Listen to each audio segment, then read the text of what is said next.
서강과학대학교 실내건축디자인학과 황성재 교수입니다.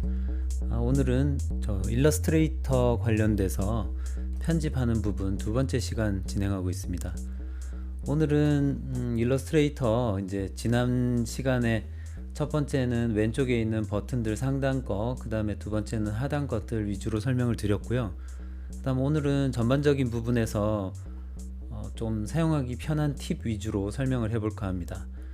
그래서 일단은 먼저 정렬하는 법들, 그 다음에 화면 어떻게 컨트롤 하는지, 그 다음에 간격 조정하기, 그 다음 등등 기능에 대해서 좀 설명을 할까 합니다. 지난 시간에 이렇게 A3 패널을 초안으로 한번 만들어 봤죠. 그런 다음에 요것들을 이제 기본적으로 저는 이렇게 쉽게 하는 것 같았는데 여러분들 해보니까 그렇게 쉽지가 않죠. 이게 뭔가 좀 안 맞는다거나 조금 애매한 것들이 있거든요. 그래서 그런 것들을 조금 더 빨리 할 수 있는 방법에 대해서 한번 설명을 하고요.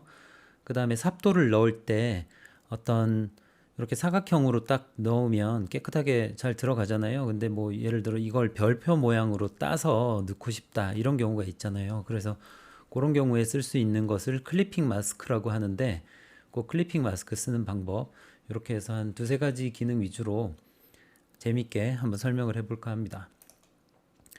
지난 시간에 했던 것들이고, 그 다음에 그걸 가지고 일단은 레이아웃 쪽으로 해서 페이지 수를 하나 늘려볼까요? 그래서 여기 레이어스, 그 다음에 아트보드 여기 가시면 선택할 수 있죠. 그래서 지금은 종이가 한 장밖에 없는데요. 이 한 장으로 된 것들을 한 장 더 늘릴게요. 그래서 두 번째 장이고요. 마찬가지로 컨트롤 0 혹은 컨트롤 마이너스 이렇게 누르면 전체적으로 종이 왔다 갔다 할 수 있어요. 그래서 이 장에서 작업할 때 한번 클릭하시면 이 부분이 살짝 더 진해지는 걸 알 수 있어요. 그 다음에 이렇게 하면 이쪽으로 갔다 이쪽으로 갔다 이런 뜻이고요. 클릭하시면 오른쪽에서도 마찬가지로 아트보드가 이렇게 왔다 갔다 합니다. 그래서 이제 두 번째 페이지에서 작업을 할 건데, 요번에는 요 개체들을 이제 사진을 넣을 건데요. 이렇게 사각형으로 넣는 거 말고, 자, 카피를 해올 거니까 Alt키 누른 상태에서 끌고 올게요. 그러면 이제 요 세 개체가 들어왔죠.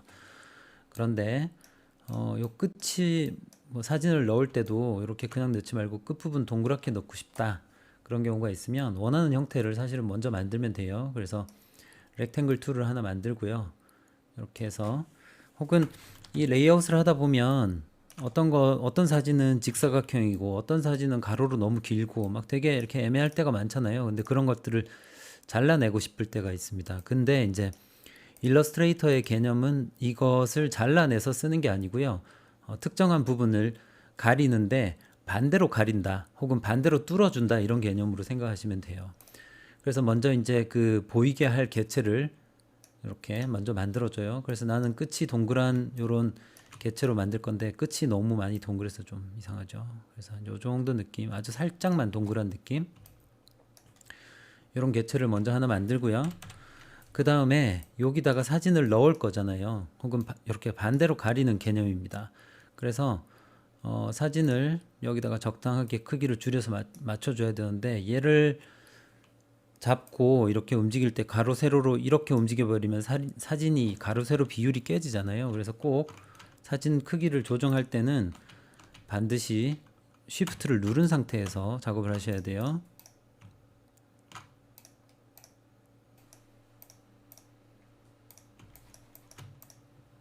자, 이렇게 해서 이제 문제 없는 요 개체들이 있죠. 이렇게 있고, 그 다음에 요걸 가려줄 혹은 반대로 가려줄 혹은 뚫어줄 개체를 먼저 만듭니다. 그래서 사각형을 기본으로 시작을 했고, 그걸 이렇게 끝을 약간 동그랗게 말아줘요. 그래서 클릭이 된 상태고요. 요거 말 때도 내 모양이 다 이렇게 똑같으면 재미없을 수 있잖아요. 그래서 이럴 때는 이렇게 키를, 컨트롤 키를 한번 눌러서 이렇게 하시면, 다시 아니지, 요거를 클릭을 한번 하시고 요 개체만 이렇게 움직이시면 한쪽 모서리만 이렇게 감을 수도 있어요. 그래서 이렇게, 네, 그래서 필요하시면 사용하시고요. 뭐 여러 가지 특별한 기능들을 많이 쓰면 쓸수록 사실은 촌스러워지니까 기본적인 기능만 쓰시는 게 사실은 좋아요. 자, 그래서 일단 모서리가 동그란 걸 하나 만들었고, 그다음 거기다가 필요한 사진을 이렇게 넣었어요. 그래서 주의하셔야 될 게 그 가려줄 개체, 그 녀석이 사진보다 항상 위에 와 있어야 돼요. 그 다음에 사진을 줄여서 넣을 건데, 아까 이야기했다시피 쉬프트 누르고 적당한 크기로 맞춰줍니다. 그래서 맞춰주고, 그 다음 두 개를 다 선택을 한 상태에서 마우스 오른쪽 눌러주시면 클리핑 마스크, 이렇게 해서 반대로 가려지는 겁니다. 그래서 그 어떤 특정한 형태로 이 사진이 보여지게 되고요. 같은 원리로 이제 뭐 예를 들어 별이 있어요. 별이 있으면 이렇게 별을 하나 만들어 주신 다음에 이 개체가 검정색이라도 상관없고 흰색이라도 상관없어요. 어떤 개체를 이렇게 만든 다음에 여기다가 이렇게 넣어서 적절한 크기로 바꿔주시고, 두 개를 한꺼번에 클릭해서 마우스 오른쪽 눌러서 메이크 클리핑 마스크 이렇게 해주시면 되고요. 이 클리핑 마스크가 편한 점이, 사진을 이렇게 클리핑 마스크를 했는데 여기 보여지는 것들이 내가 원하는 부분이 아니에요. 그런 경우는 더블 클릭하셔서 안으로 들어가셔서 이렇게 움직여 주시면 내가 원하는 부분들을 이렇게 보여지게 할 수 있어요. 그래서 이렇게 만들어 주시면 되고요. 그 다음에 바깥을 더블 클릭하시면 다시 원 상태로 돌아옵니다. 이런 식으로 이제 하면 되고, 그 다음에 요거를 하나를 더 복사를 해서 만든 다음에 이번에는 여기다가 이제 얘를 다른 사진으로 바꿔주고 싶잖아요. 그럴 때는 릴리즈 클리핑 마스크 해주시면 사진이 풀려요. 그러면 다시 이놈 빼고 아까 그 개체는 그대로 있잖아요. 그래서 이렇게 다시 가져가신 다음에 요 개체가 반드시 맨 위로 와 있는지 확인해야겠죠. 그래서 어레인지, bring to front, Shift 컨트롤 오른쪽 꺽쇠예요. 그래서 이렇게 클릭하신 다음에 반대로 또 다시 여기에다가 메이크 클리핑 마스크 해주시면 이렇게 가려지는데, 이번엔 애매하게 가려졌죠. 그러면 더블 클릭해서 그 사진을 속에서 이렇게 다시 키워주시면 됩니다. 그래서 원하는 위치로 이렇게 맞춰서 나는 계단 보여주고 싶다, 이렇게 해서 두 번째 삽도 이렇게 한번 만들어 봤고요. 그래서 이제 두 장의 사진이 들어갔는데, 이번에는 요거를 하나 더 복사를 해서 이렇게 만든 다음에 다시 클릭해서 안쪽으로 들어간 다음에 이 녀석의 보여지는 위치를 살짝 이렇게 바꿔주면 꼭 다른 사진 같죠. 그래서 같은 사진을 이렇게 두세 번 사용할 수 있는 방법도 있고요. 그 다음에 작업을 하다 보니 이것들이 잘 안 맞아서 막 되게 지저분하게 됐어요. 그런 경우는 여기서 정렬하는 방법으로 이제 넘어갑니다. 그래서 이거를 전부 다 클릭하신 다음에 우리 기본적으로 레이아웃 말고 여기 에센셜 클래식 많이 쓴다고 그랬잖아요. 그래서 에센셜 클래식을 클릭하거나 혹은 에센셜 하시면 요 세 개를 클릭하시면, 그러니까 아무것도 클릭 안 됐을 때는 이게 안 나와요. 안 나오는데 요 세 개를 클릭하신 다음에 여기서 왼쪽 정렬 하시면 쭉 정렬되고요. 오른쪽 정렬, 그 다음 뭐 가운데 정렬, 위로 정렬, 그 다음에 아래로 정렬, 뭐 그래서 여러 가지 방법을 할 수 있고요. 이 정렬의 원리는 왼쪽이 이렇게 나가 있으면, 이렇게 막 다 꼬여 있으면 이 중에 가장 멀리 나가 있는 녀석을 기준으로 정렬을 합니다. 정렬을 하고요.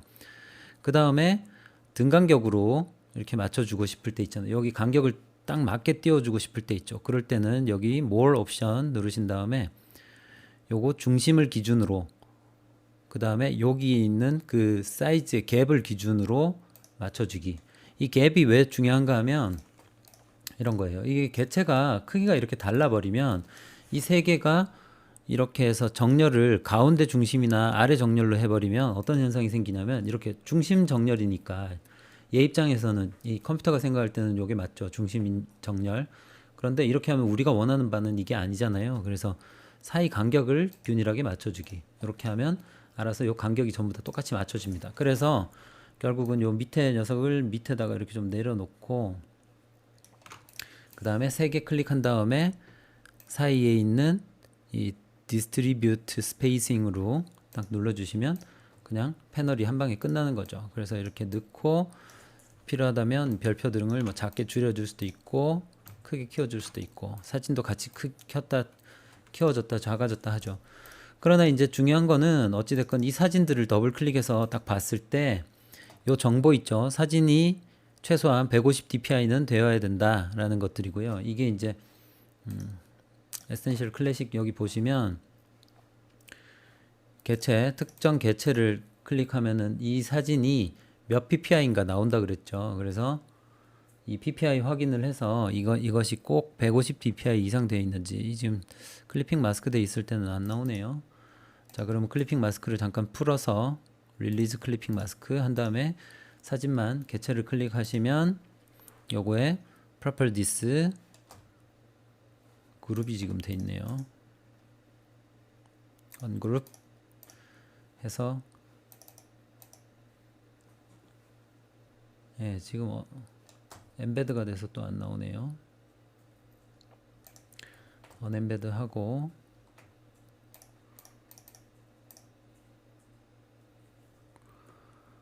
예, 원래는 뭐 일반적인 개체를 이제 집어넣으면은 여기에 PPI가 값이 나와요. 그래서 지난번에 보여줬다시피 이렇게 클릭하시면 나오는데 지금은 전부 다 그 사진을 넣어 버렸으니까 지금 안 나오는 것 같고요. 그래서 그건 적절한 사이즈로 해서 너무 크지 않게 사용해야 됩니다.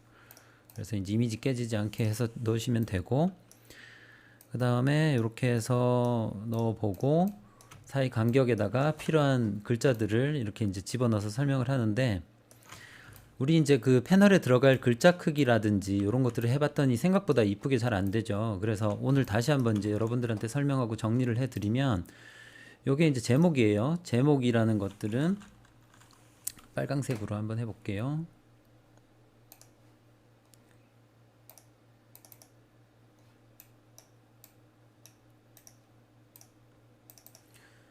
이 글자들은 이제 선택을 쭉 하신 다음에 글자 자체 캐릭터에서 색깔을 지정해 주셔야 돼요. 그래서 빨강색으로 해볼게요. 하고 그 다음에 제목이니까 제목은 한 36에서 24 정도, 24에서 36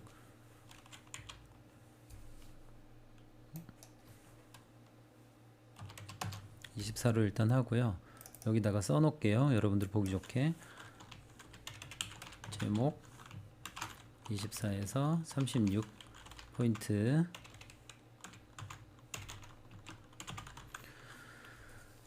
그 다음에 요런 중제목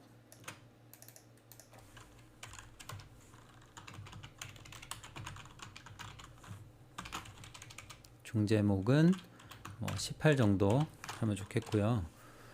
이게 글자체에 따라서 그 글자들의 크기들이 살짝씩 달라요. 그래서 꼭 딱 정해진 건 아니고요. 일반적으로 이렇게 하면 보통 별 문제가 없다라는 거예요. 그래서 참고해서 하시고, 그 다음에 본문은 무조건 12포인트 하시면은 거의 맞아요. 그래서 이제 요거 하시고, 그 다음에 해 놨는데 비례가 좀 어색하다 그러면 필요에 따라서 여러분들 조정하시면 돼요. 무조건 딱 정해져 있는 건 아닙니다. 자, 그래서 이제 제목, 중제목, 본문 이렇게 해서 작성하시면 되고, 그 다음에 이제 글자체의 종류는 무조건 이렇게 세 가지가 딱 있는데, 이것 말고 추가로 캡션이라는 게 또 필요하죠. 그래서 예를 들어 뭐 이런 그림에 어떤 설명이 필요해요. 혹은 출처를 명기한다든지. 그래서 캡션 부분은 더 작아야 돼요. 그래서 10 정도로 이렇게 쓰시면은 좋습니다. 그래서 세 가지 종류의 글만 사용하신다라고 생각하시고, 캡션이라든지 이런 것들은 거의 잘 안 보여야 되는 것들이거든요. 그래서 뭐 그림 1 뭐 이렇게 적어주는 것들 있죠. 그런 애들은 다 10포인트로 해서 영역 설명 뭐 이렇게 해서 해놓고 얘를 10포인트 정도로 이렇게 해서 조그맣게 하나 이렇게 넣어주시면 돼요. 물론 빨간색으로 쓰지는 않겠죠. 네, 이렇게 해서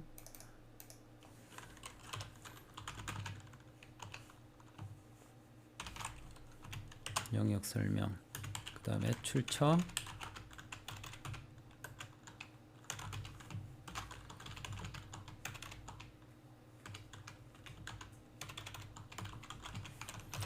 그 다음에 캡션으로 들어가는 글자체들은 명조체보다는 고딕 영역들이 조금 더 좋은 것 같아요. 그래서 그 글자가 작을 때도 잘 보여야 되거든요. 그래서 도둠이라든지 뭐 맑은 고딕이라든지 이런 거 쓰시면 좋겠어요. 그 다음에 제목만 통상적으로 조금 특이한 글자체 쓰고요. 보통 중제목이라든지 그 다음에 뭐 일반 글자들은 명조로 통일하고 싶으면 명조체로 그냥 쫙 다 통일하시고요. 그 다음에 고딕체 쓰시고 싶으면 고딕 하시면 좋아요. 근데 막 이거저거 다 섞어 쓰면 되게 애매한 거죠. 명조체란 게 여러분들 아시다시피 명대 나온 뭐 그런 류의 붓글씨체 느낌이잖아요. 그래서 사실은 약간 동양적이거나 그 다음에 좀 안정적이고 그 다음에 좀 무거운 느낌들이 있어요. 그래서 그런 부분에 필요하면 그렇게 쓰시고, 고딕은 약간 더 활자체, 그 다음에 인쇄체, 그래서 현대적인 느낌들이 좀 있습니다. 그래서 그런 거 주의해서 쓰시고요. 그 다음에 여기 지난번에 설명했다시피 이렇게 빨강색 플러스 나오면 이 글자가 더 있다는 겁니다. 그래서 이 경우는 글자를 지워버리거나 또는 텍스트를 이렇게 추가로 어떤 영역을 더 만든 다음에 뭐 글자가 이렇게 줄어들진 않겠지만 보자고요. 요거를 클릭하시고요. 여기다가 클릭을 해주시면 이쪽으로 연결돼서 쭉 들어옵니다. 자, 보자고요. 클릭하셔가지고 여기다가 이렇게 클릭하시면 여기 없었던 글자가 연속해서 이쪽으로 나와요. 그래서 이게 이제 편집하는 게 되게 편한 게 이렇게 해서 한번 건드린 다음에 그 다음에 이렇게 줄여주면 이게 글자가 나머지 글자가 이쪽으로 들어옵니다. 그래서 연결해서 사용하시면 굉장히 편하고요. 어찌됐건 빨간 거 있으면 무조건 문제가 있으니까 확인하셔야 돼요. 그래서 두 개를 이렇게 붙여서 사용하시면 좋고요. 그 다음에 뭐 설명했다시피 그 텍스트가 이제 글자 따라가는 거 type on a path 해서 이런 것들이 있고요. 자, 한번 보자고요. 스파이럴 툴이 하나 있어요. 그래서 이런 툴을 하나 만들어 놓고 그 다음에 텍스트를 type on a path 해주면 이게 이제 글자 따라 그대로 가요. 그래서 글자를 이렇게 동그랗게 굴려서 쓸 수 있고요. 물론 뭐 크기도 조정 가능한데 여기 보시면 여기도 글자가 지금 사라졌으니까 플러스 버튼 나와 있죠. 이런 기능들도 있다. 그 다음에 이런 기능들도 있고, 그 다음에 이제 지난번 설명했다시피 이렇게 별표를 만든 다음에 거기다가 타입 에리아 타입 툴 한 다음에 여기다가 클릭하시면 원으로 변했죠. 여기다가 클릭하시면 이 안쪽으로 글자가 맞춰져서 이렇게 들어간다 라는 거고요. 이렇게. 그러나 이제 제가 가르쳐 준 기능들을 전부 다 사용하시면 패널이 촌스러워서 볼 수가 없어요. 주의하셔야 돼요. 자, 그래서 뭐 이런 기능들이 있었고, 그 다음에 이제 오늘 뭐 설명이 점점 길어지는데 조금 더 뭐 여러분들 사용하기 편하게 알 수 있는 방법들이, 이거 작업하다가 이것들이 없어지면 아이콘 없어서 막 되게 힘들다고 했죠. 그럴 때 리셋 에센셜을 하시면 좋고요. 그 다음에 거기서 F키 버튼을 눌러 보시면 여기 한글 지금 눌러줘서 안 되는데 영어일 때 반드시 해야 돼요. 단축키는. 그래서 F 버튼 눌러 보시면 여기 있는 버튼들이 싹 다 없어져요. 그 다음에 컨트롤 R 누르면 이 룰러도 없어지거든요. 그래서 사실은 전문가 영역에서 작업할 때 웬만한 것들을 다 단축키 쓰니까 화면을 넓게 쓰고 싶잖아요. 그래서 이 경우는 뭐 이렇게 해놓고도 쓰고요. 지저분한 아이콘들 다 없애놓고 이렇게 쓰고, 그 다음에 룰러도 보통은 필요 없죠. 그래서 이렇게 해서 쭉 사용하시다가 뭐 필요한 거 찾아야 될 때만 F키 눌러서 보고, 또는 이제 탭키로 조금 더 이제 작업 영역을 깔끔하게 만드는 이 방법들이 있어요. 그래서 이렇게 해놓고 쓰시는 사람들도 많고요. 그래서 필요하시면은 하시고, 누구한테 보여줘야 될 때는 이렇게 보여주면은 깔끔하죠. 파워포인트에서 프레젠테이션 하는 모습처럼 이렇게 보여줄 수 있고, 그 다음에 마찬가지로 요 그 느낌표, 그러니까 따옴표 말고 느낌표, 저기 쌍따옴표 말고 그냥 따옴표 있죠. 따옴표 요거를 눌러주시면 그리드 켰다 껐다, 그 다음에 여기 그 컨트롤 세미콜론 눌러주시면 이 안내선도 지웠다가 켰다가 할 수 있어요. 그래서 안내선을 전부 다 지울 때 V 버튼으로 이렇게 선택해서 지워도 되는데 이렇게 하면 다시 또 만들어야 되잖아요. 그래서 그럴 때 오히려 이렇게 해서 잠깐 가려놓고 작업해서 전체적인 느낌 보고 이상하면 다시 켜고 그리드도 켰다가 이렇게 해서 작업하시면 굉장히 편하고, 그 다음에 이렇게 정렬, 왼쪽 정렬, 어레인지,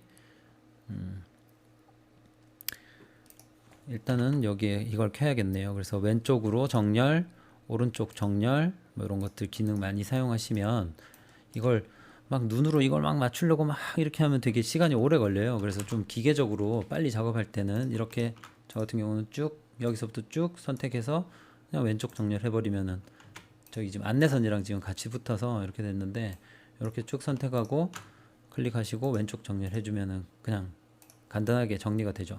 그 다음에 요 세 개 같은 경우는 등 간격으로 이렇게 해서 이렇게 정렬하고, 그래서 이렇게 작업하시면 작업 속도가 엄청 좀 빨라질 수가 있어요. 자, 오늘 뭐 그 기본적인 일러스트레이터 기능에 대해서 좀 설명을 드렸고요. 그 다음에 작업 속도 높일 수 있는 뭐 몇 가지 팁에 대해서 설명을 드렸습니다. 그래서 이제 지난주에 내줬던 숙제가 계속 지금 진행되고 있어요. 그래서 지난주 제출하셨던 내용에서 그 설계 시간이라든지 뭐 상업 공간 디자인 할 때 필요한 내용들을 진행을 하셔가지고 조금 더 업그레이드 하셔가지고 제출하시면 되겠습니다. 여러분들한테 이제 가르쳐줬던 기능을 전부 다 쓰라는 이야기가 아니고요. 이 기능들 중에 작업 속도를 높일 수 있고 혹은 자기 컨셉에 맞는 부분을 필요하다면 사용하시는 게 좋아요. 모든 기능이든 다 쓴다고 좋은 건 아닙니다. 그래서 깔끔하고 기본적인 패널들 만드는 위주로 작업하시는 게 좋고요. 특수한 기능은 쓰더라도 꼭 하나만 써서 조금 이렇게 포인트가 될 수 있게 그렇게 하시면 돼요. 자, 오늘 수업 여기까지고요. 그 과제는 그 뭐 지난주 진행했던 거 계속 A3로 2장 해서 더 발전시켜 가지고 제출하시면 되겠습니다. 자, 이상 수업 마치겠습니다. 수고하셨어요. 안녕.